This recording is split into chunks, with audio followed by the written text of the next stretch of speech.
All right. Well, if I could sum up in one sentence or one thought, my experience in Christianity, my story, it would be a quote from a friend of Mahatma Gandhi's. And the quote is this: Jesus is ideal and wonderful, but you Christians, you are not like him. So basically, he's getting at that Christians are not always such a great reflection of the reality of God. And ever since I became a Christian, I've actually struggled with seeing Christ in his followers.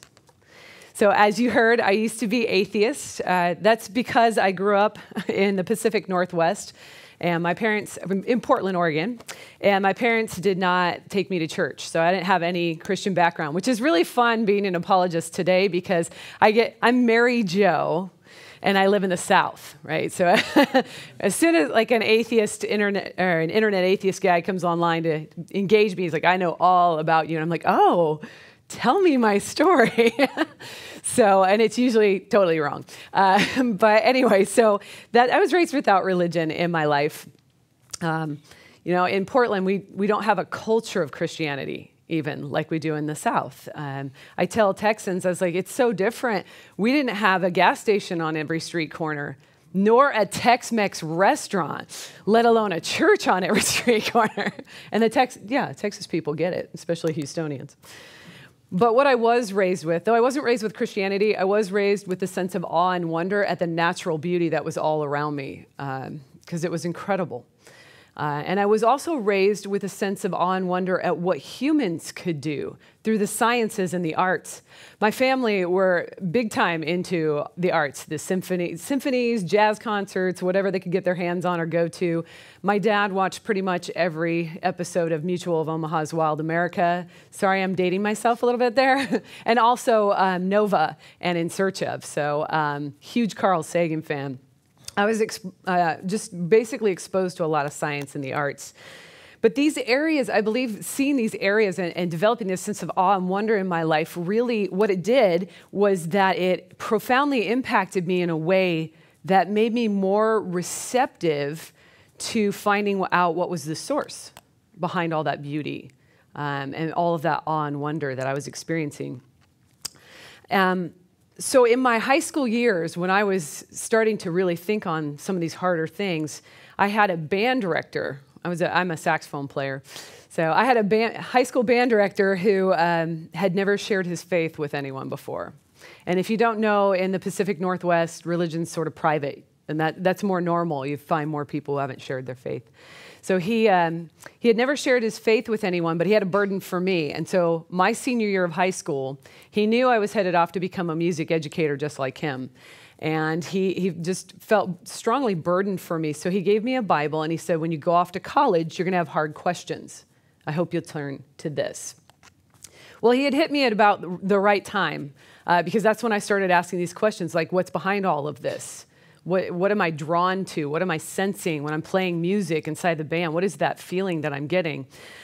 So I began to read that Bible, and I wasn't sure what I was going to find in there, but what I ended up finding was the source of all that beauty and wonder. I found the intelligence there behind it all.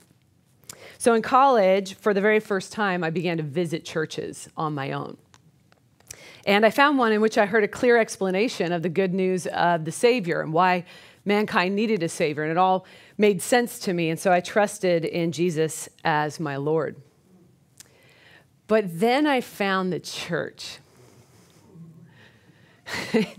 She's not always so wonderful. In fact, she has some serious problems. See, but I didn't know this coming into Christianity because I wasn't raised in church, so I didn't know anything about this. I actually kind of wish churches would have like a disclaimer, either on a sign outside the church or maybe in the fine print on the bulletin, something that says something like this: church attendance may cause extreme discomfort. Side effects include, but are not limited to, hypocrisy, doubt, so on and so forth. You see, there were so many times I asked hard questions in church just to have the issue skirted. And I keep hearing that from other people, by the way. There were so many times I saw an opportunity for redemption in a situation in the church, only to see that chance crushed under the weight of human pride. And I saw a lot of that as I'm a worship pastor's wife, so I saw multiples of that, much more than maybe even as a congregate. So I began to see patterns of behaviors in believers, behaviors that verbalized, I believe in the high moral standards of God, and of the real God, the true God, but in action, their behaviors were very overtly opposed to that standard. I just experienced so much that didn't reflect the reality of God. So that created a pattern of distrust. First, it was with fellow Christians, and then I began to distrust what it was I believed, because I didn't see it in the believers. It's like, well, I don't know that they believe this. Why do I believe it? And I found that I really didn't have answers to that. And not only did I find that I didn't have answers, I found that caused me to start beginning doubting what I believed, that God exists. And I'd ask myself, how do I know any of this is true? Why do I say God exists? Why do I trust the Bible? Those are the things I didn't have answers to. But I also had another experience going on, which I figured out much later in life, which was I was desiring a way out. I was tired of Christians. I was tired of the hypocrisy. My atheist friends growing up were nicer people in my mind than what I had experienced in church. So I was trying to find a way out. You see, I'd come into Christianity desiring to find an experience with people who were as awed by the beauty in the world as I was. That's what I thought. When I got into church, I expected to fellowship with those people who were searching for the source of all this beauty and wonder. When I didn't find an experience that matched my expectation, I began to give up on that commitment to the good, true, and beautiful that I had made in my own life. And I got to a point where I didn't even really know, if I wanted to find the truth. Because I was very, very disappointed in what I saw in Christians. So I let that view begin to shape, or I let that disappointment begin to shape my views. So there was a memory, though. There was this instance in my life that sort of kept pricking at my conscience during this time. And it was the memory of when my daughter was born.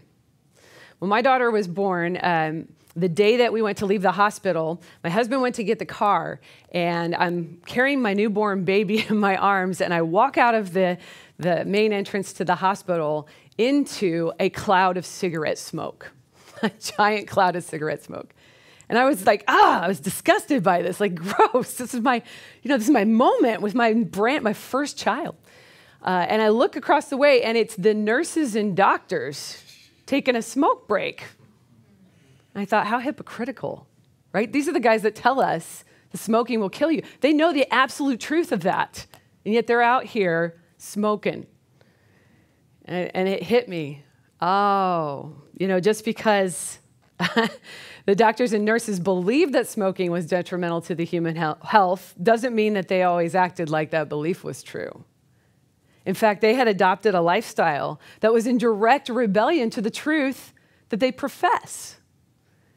Yeah, it hit me. This is what I'm seeing in Christianity.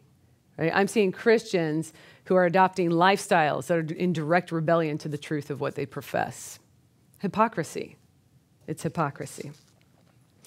But see, through my church, I had gained no education by which to combat this, and I had no education by which to answer my questions.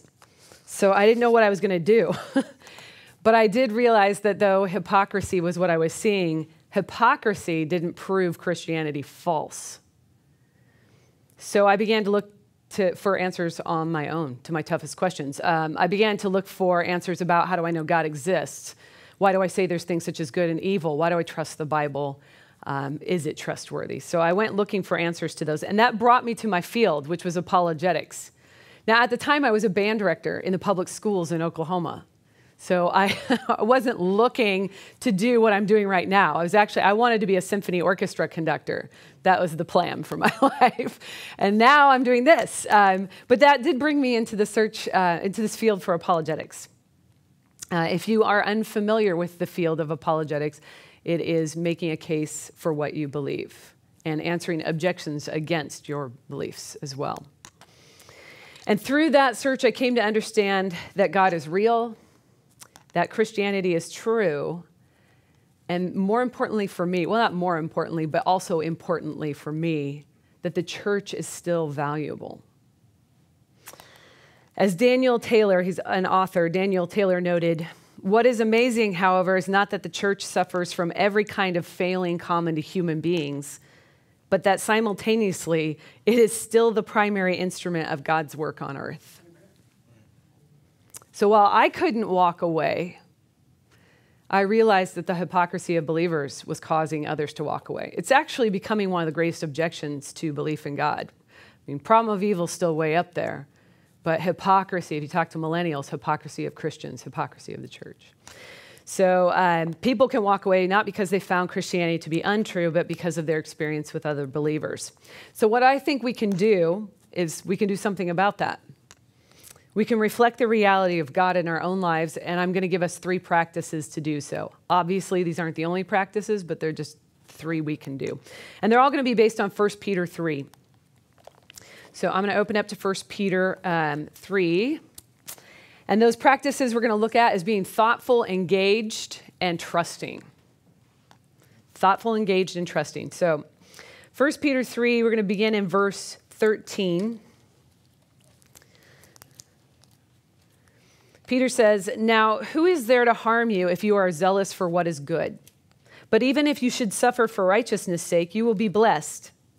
Have no fear of them, nor be troubled. But in your hearts, honor Christ the Lord as holy, always being prepared to make a defense to anyone who asks you for the reason for the hope that is in you.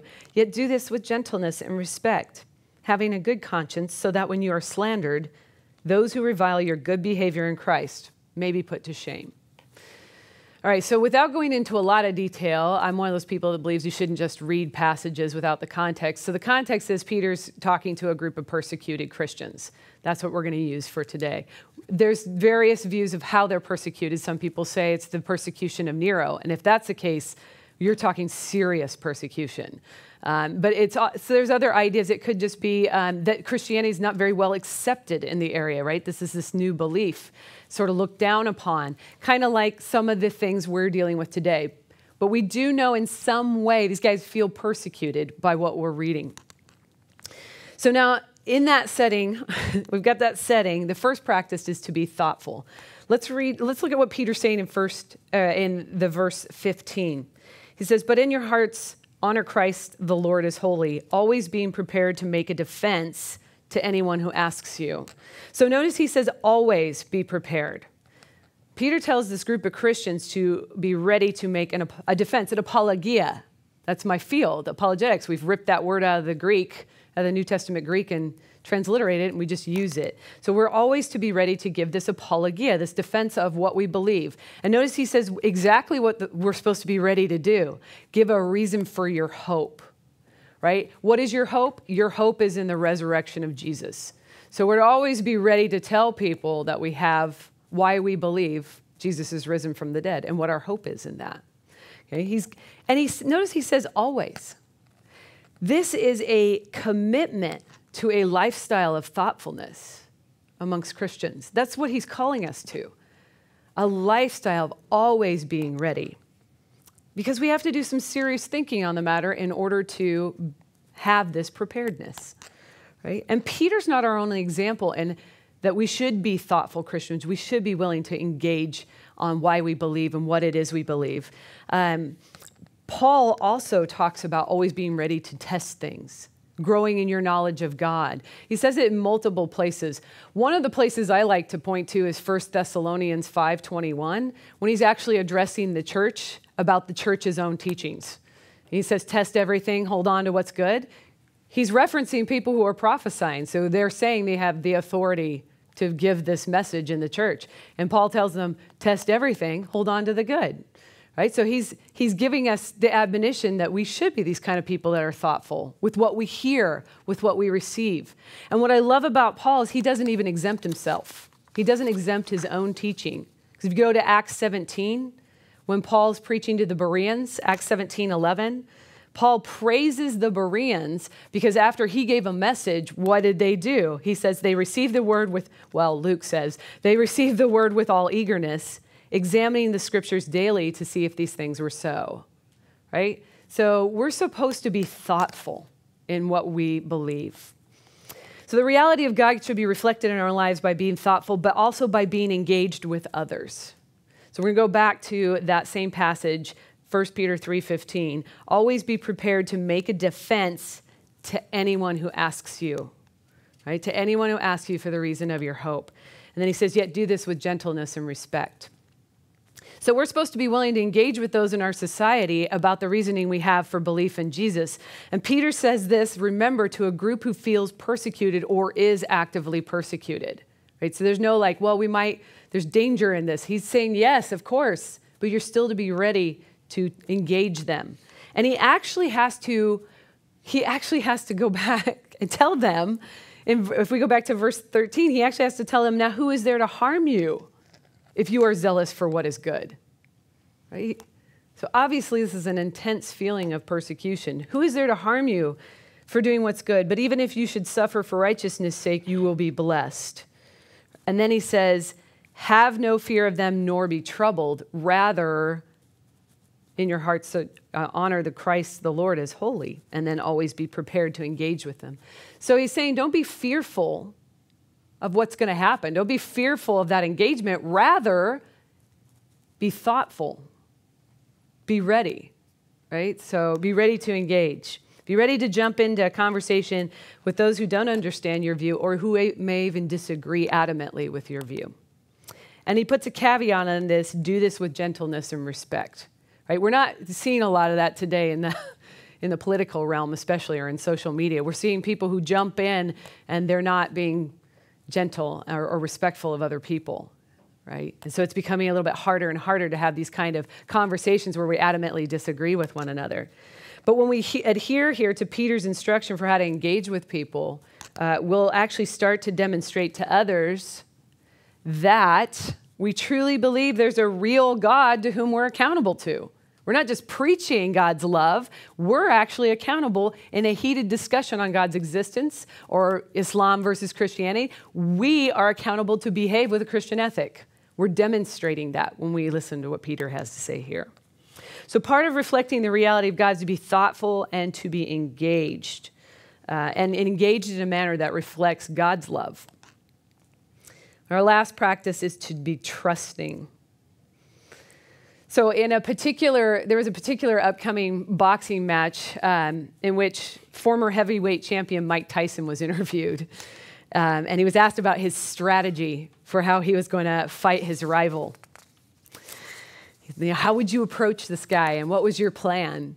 And Tyson responded, everyone has a plan till they get hit in the face, right? And that's much of the problem with demonstrating the reality of God in our engagements with people, right? And in how we converse about what we believe, is that whatever we've been trained in, whatever we know, whatever knowledge we're bringing or however we prepped ourselves, that tends to get thrown out when we're in the middle of a heated engagement. And it gets abandoned really quickly. So Peter gives us a recommendation here. But in your heart, set apart Christ as Lord, or honor the Christ as Messiah. Give him his rightful position in your life as the Lord over all. You can give him your trust, even in these heated engagements, or even when you're trying to explain to somebody about salvation found in Jesus Christ, because he is Messiah. He's the Lord. We have to first place our trust in God appropriately in order to have these effective conversations, to engage people thoughtfully and to engage people in a manner that reflects God's reality. And it's great because I love this passage because, again, the people he's talking to feel persecuted, right? They've had that sort of sting of feeling Tyson's getting hit in the face. So they understand, he understands what's going on here. And he's telling them the proper thing in this situation is to really honor God as the Messiah. And part of that is to be ready always to give your reason. Trust God even in the conversations about belief in God. Now, while that's a beautiful and noble concept, and it's just real fun to say it at, in seminary, at DTS, right? That's real easy. It's really not. It's really not that easy. Being gentle and respectful with those who adamantly disagree with you or oppose your view or even insult you because of what you believe, that actually takes practice, experience, and discipline. Right? It takes discipline. We have to actually discipline ourselves to trust God. And there's the hard part, because we want to just jump right in. We want to just go with where we're at with what we have, and that's fine. But at the same time, if you're not trusting in God, if you're trusting in your knowledge you gained at seminary, or we had Jehovah's Witnesses in our neighborhood this morning, we had to leave and come here before we got to talk to them. But if we're just trusting in our knowledge of what Jehovah's Witnesses believe, and we start going after them, right? Things could get ugly, or things can get aggressive, right? Or we might get arrogant in what we know. And that's not trusting the Lord with that conversation.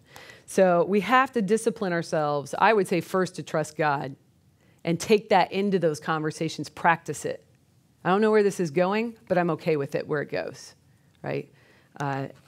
So we can see here that we're actually called to do so. Peter's great at how he just packs so much into such a little area, just a few words. So we also, we can't just say, hey, that's nice, I want to trust God. You actually have to intend to do so. So that's the next step. You have to intend to trust God with your conversations. All right, so our responsibility is threefold in reflecting the reality of God. We need to be thoughtful in our preparation, which, of course, you're here at seminary, so you're doing that. We need to be willing to engage, right, to anyone who asks of us. And then we need to be a person who trusts in God, because all these things reflect the reality of a real God who himself is thoughtful, engaging with us, and worthy of our trust, right? Now, as I mentioned at the start, I've come to the point where I understand that just because people don't live like Christianity is true, it doesn't mean it isn't true. And there's a lot of apologetic arguments in that background, by the way. But I know people who've walked away from Christianity, and it's because they didn't see the reflection of God in his people. But you and I can do something about that. And what I'm not calling you to is perfection, because that's unrealistic, right? That's unrealistic. But rather, we have an opportunity every day to reflect the reality of a thoughtful, engaged, and trustworthy God. We just need to start somewhere, right? We just need to start somewhere. And perhaps that means beginning with where we've gone wrong, learning from the past conversation that didn't go very well, right? And commit to making a turnaround. What can you do next time better?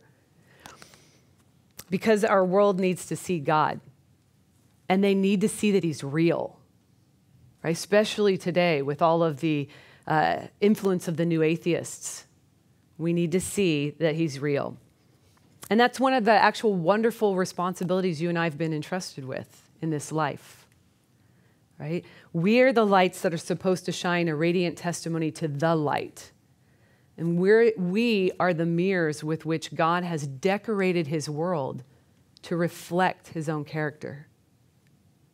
So let me leave you with this question, and that is, what does your reflection say about God? Thank you very much.